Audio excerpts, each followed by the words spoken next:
What is up, everybody? Welcome into episode 25 of the Brahma Bullpen. It's going to be an exciting episode. We got breaking news. We do have the full rule sheet out by the UFL.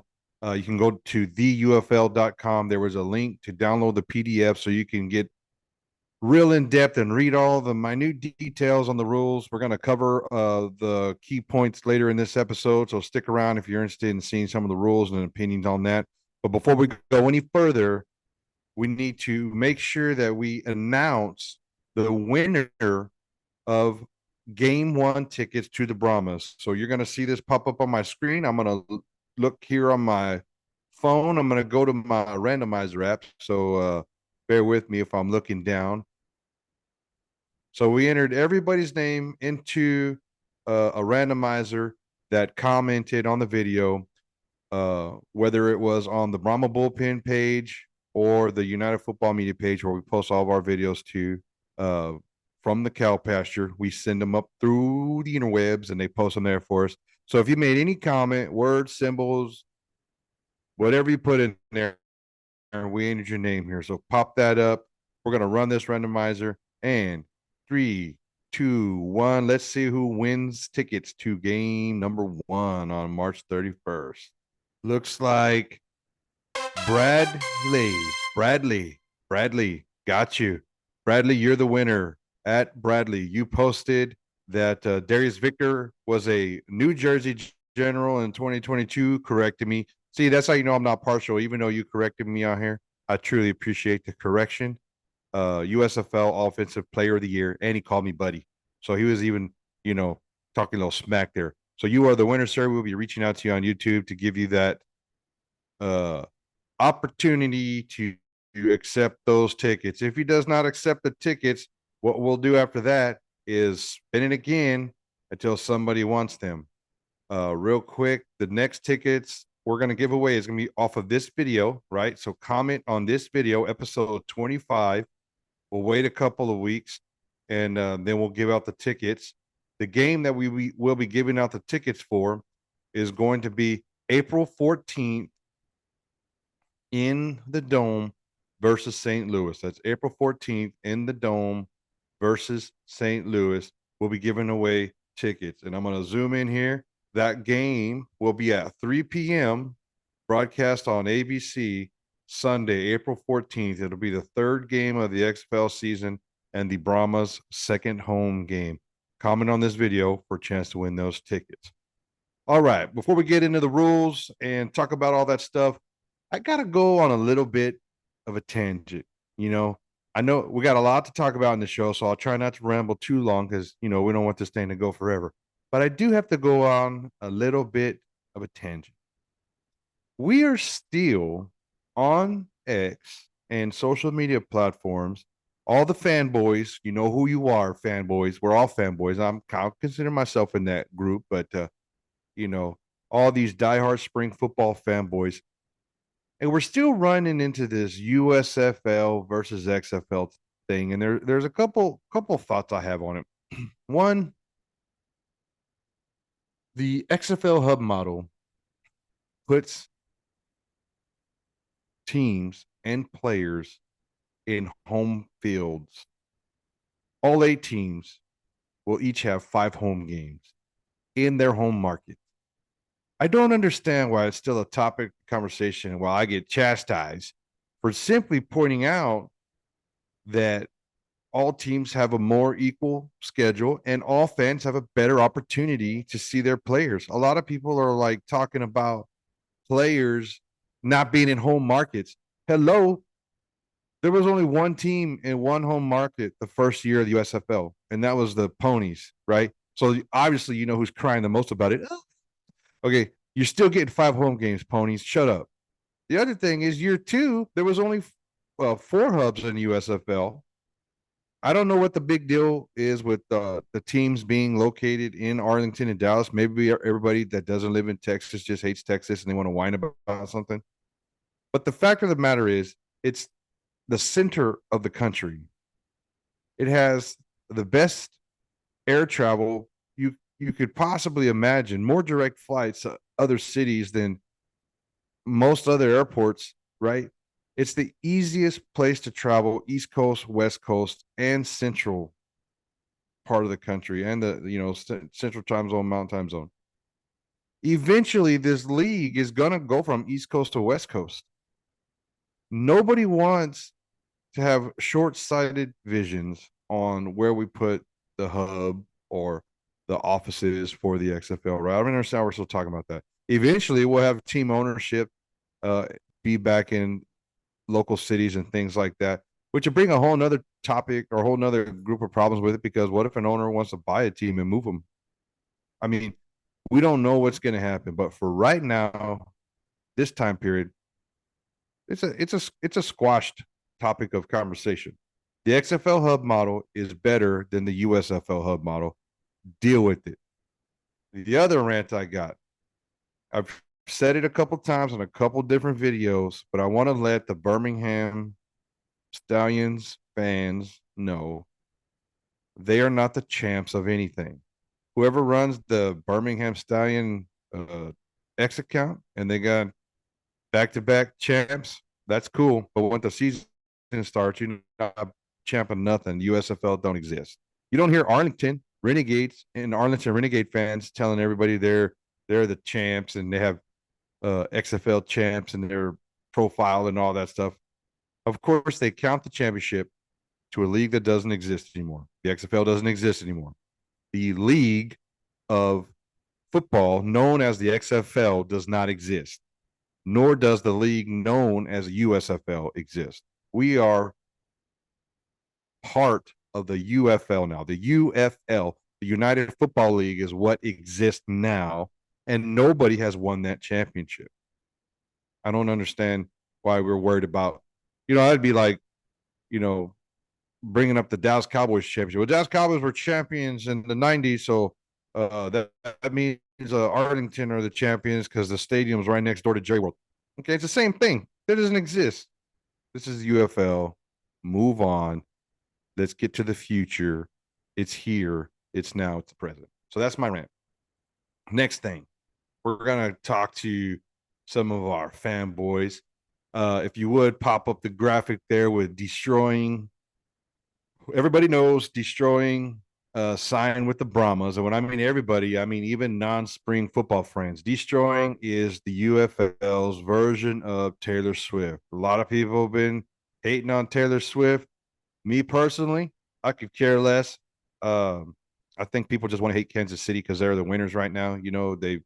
They're the New England Patriots, and everything the Patriots did, people hated back in the day. Now Kansas City's having to deal with that. That's the price of success. Um, I don't have a problem with Taylor Swift. I don't have a problem with her putting eyeballs on football, and no one should have a problem with destroying putting eyeballs on the UFL. No San Antonio Brahma fan for sure should have a problem with it. The first day that he signed with the Brahmas and UFL, their social media accounts gained thousands and thousands and thousands of followers. And I don't even know where it's at now from where it was, but I'd be interested to, if I had the wherewithal and was smart enough to look at it the day they announced the signing and see where it is now, that would be awesome. But I have no idea. So if anybody knows that information, please feel free to leave it in the comments, and you'll be entered in to win 2 tickets to the April 14th game versus the Battle Chickens here in the Dome. So, but let's look at the stats. I put Deestroying stats in here. They're not kicking stats. They're not football stats. They're the stats that matter. They're the stats that got him invite to training camp. Whether he makes the team as the kicker or not, irrelevant. He's going to be in training camp. He's going to get a shot. That's all any player gets. Just because he's got 5.73 million subscribers on YouTube doesn't mean he can go in and miss all his field goals in practice and still get signed to the team, right? It's not going to happen. Okay, but did that give him an opportunity? Is it beneficial for the Brahmas and for the UFL and for Deestroying to kind of all be part of this together? Sure, it is. Give the guy a shot. You know what I'm saying? 1.3 billion views on YouTube. And here's the crazy part. His estimated approximate income based upon his views and subscribers and hours watched and all that stuff, for that, according to YouTube, is between $71,000 and $1.1 million a year. That is way more. 1.1 million is way more than what any players make playing for the UFL. Deestroying does not need a UFL paycheck. The UFL can use as much publicity as they can get to get through this season because newsflash, butts in seats will be what is needed to sustain this league. That's also why the USFL hub model was trash.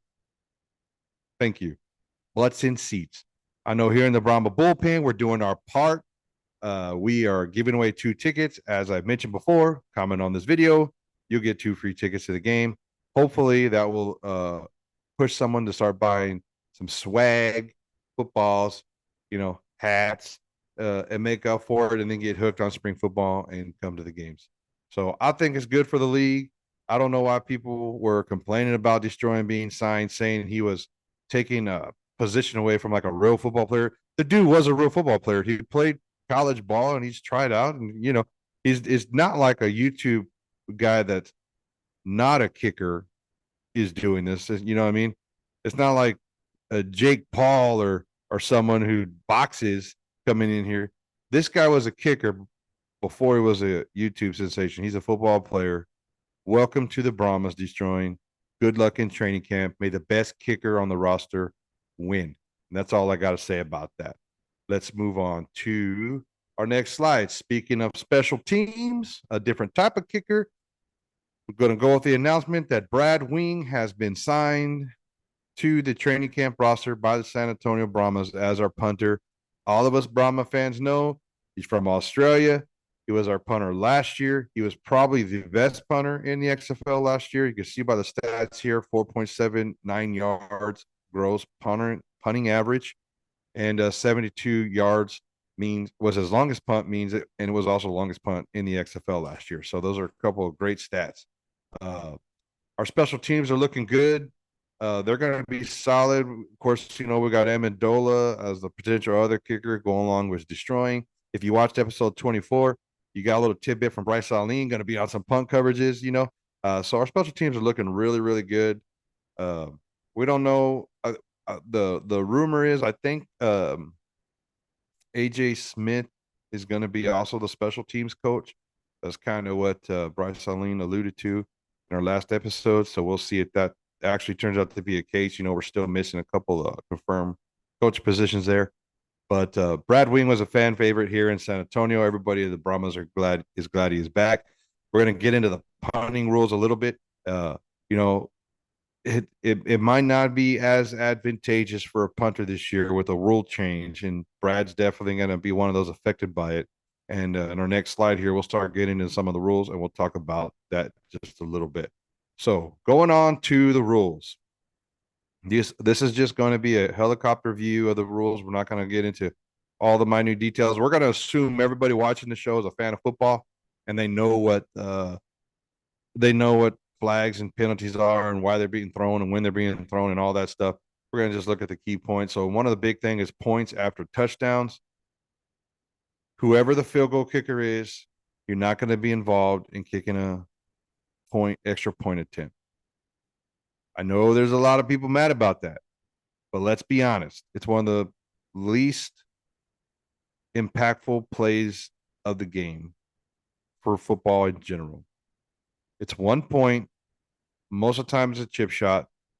I know it's reps. I know it's getting kickers kicks. I know all that's happening, but at some point you do things for the fans. And so having an extra play from scrimmage from the 2-yard line for 1 point, the 5-yard line for 2 points, and the 10-yard line for 3 points is more exciting. Basically, we get more football plays. More football play. A football play is a corner route to the back of the end zone is more exciting to watch than an extra point attempt.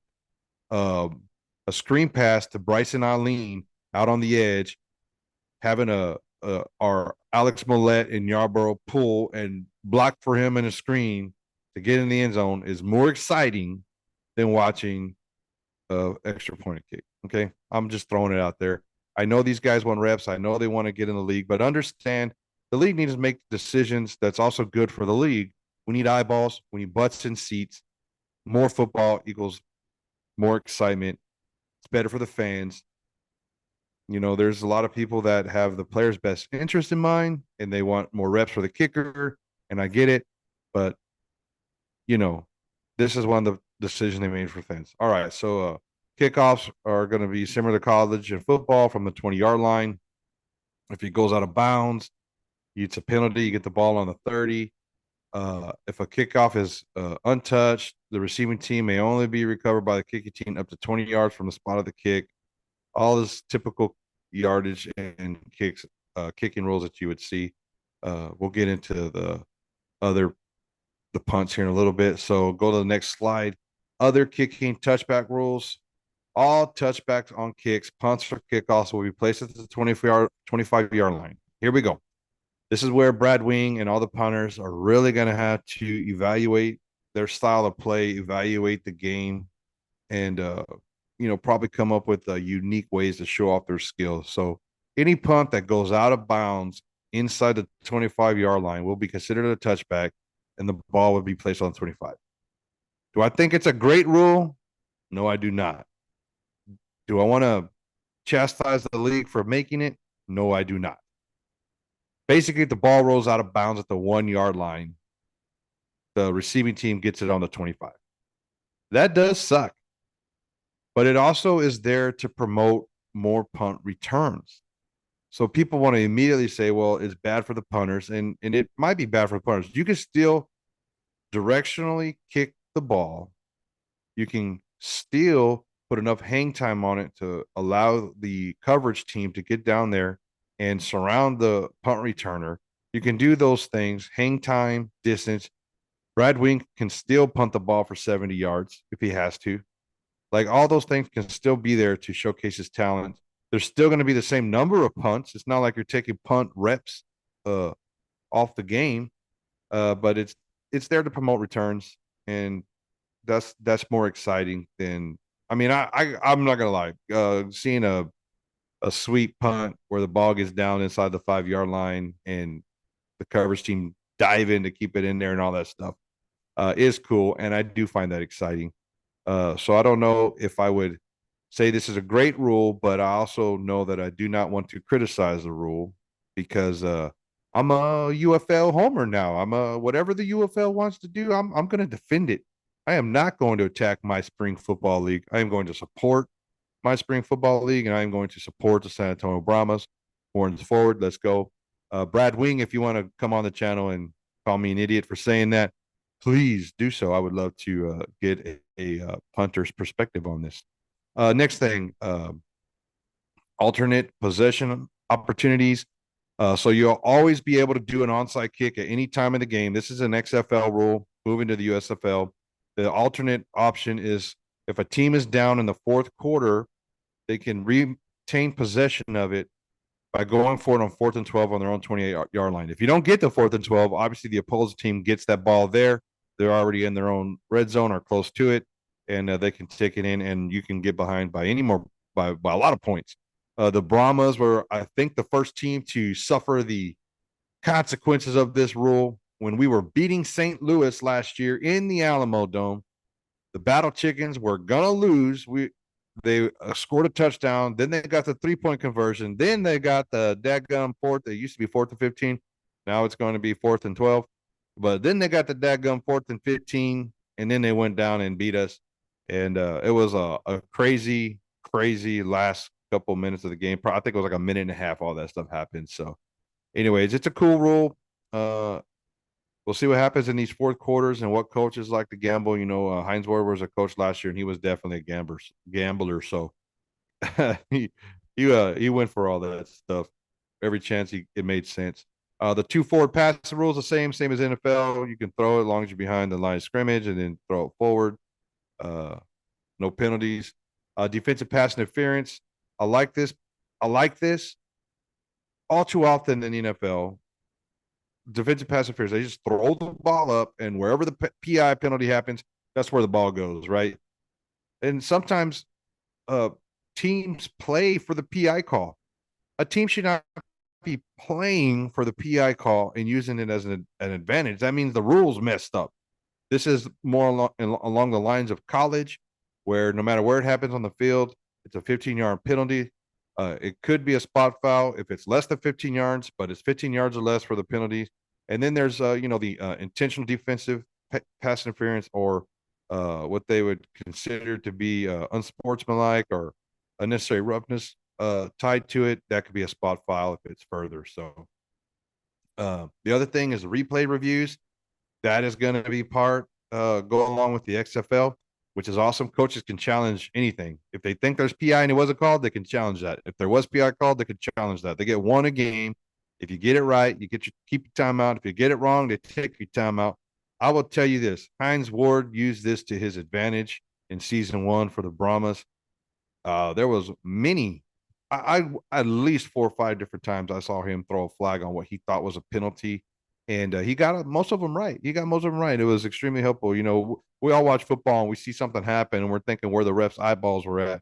Well, now the coaches have the opportunity to have the guys up in the booth, Dean Bandino, go back in there and check all that out. So that's cool.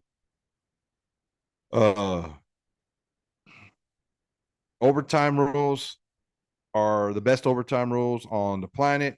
Everybody gets the ball on the 5-yard line. No kicks. You keep going with more football plays till somebody wins. If everybody remembers, there was once a 7 overtime game in College Station against LSU where the Aggies came out on top, and that was exciting and terrifying all at the same time. Every player was tired, but none of this walk away with the tie nonsense that the NFL has. It's the most preposterous thing for the NFL, the number one sport on the planet, with millionaires and billionaires and hundreds of millions of dollars gambled on every single game and all this stuff and TV and all this nonsense, and we're going to walk away with a tie. And then you have a different rule from the regular season to the playoffs. You know, we had overtime in the Super Bowl this year, and the rule's like totally different than what it is the regular season. What the heck is that all about? Play the game till somebody wins. I love this overtime rule. And that's it. Remember, comment on the video. Tell me what rules you like and don't like. We're going to be giving away the tickets to the 3rd game of the season, April 14th. The only thing you have to do is comment on this video.